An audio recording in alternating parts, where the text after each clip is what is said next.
延续过地来看西班牙加泰隆尼亚因复振母语的路，若是有考教制度，也营造媒体环境，相关的语言政策甲司法判决也引起社会真侪界讨论。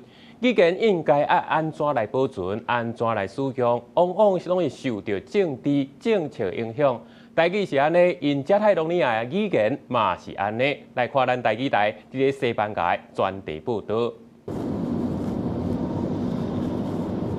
伫市区的街仔路，人是来来去去，有南欧热情的气氛。伫巴塞隆尼亚大约800万的人口当中，有要1/4是外来移民。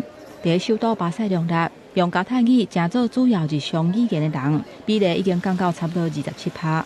不过，加泰语上大的危机是中央甲地方有根本性的争议。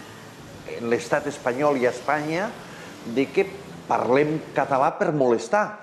Que parlem català com una mena de patologia estranya i el que defensem és la normalitat a viure plenament en català. 2021年，西班牙最高法院裁定，加泰隆尼亚国级学校至少有25%的课程爱用西班牙语来上课。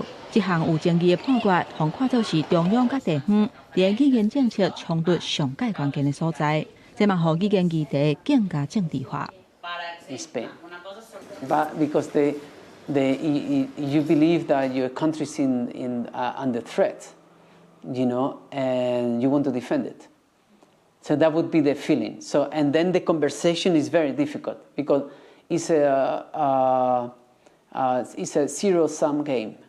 So either you win or I win. Sí, claro. So creo que ahora ya está. 伫马德里的市区有一间台湾人开的餐厅，长期住伫西班牙，也就是这间餐厅的头家陈宗正，伊用另外一个角度提出伊的观察甲看法。恁就是袂当分开，无法度独立，所以就到今嘛。但是我就想讲，我家己是感觉语言加泰隆尼亚语对他们来说就是最后的倔强。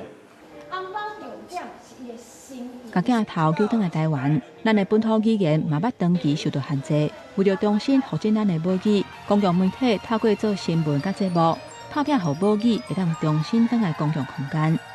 台语台成立一个上重要就是语言的平原，第二个是多元文化吼。语言是文化的根，你个语言若无去，你文化就慢慢消失嘛。 为加泰隆尼亚因素期的降低，最高法院制度介入。 到台湾公用媒体语言复振推动，语言安怎互对待，一般拢反映权力安怎运作。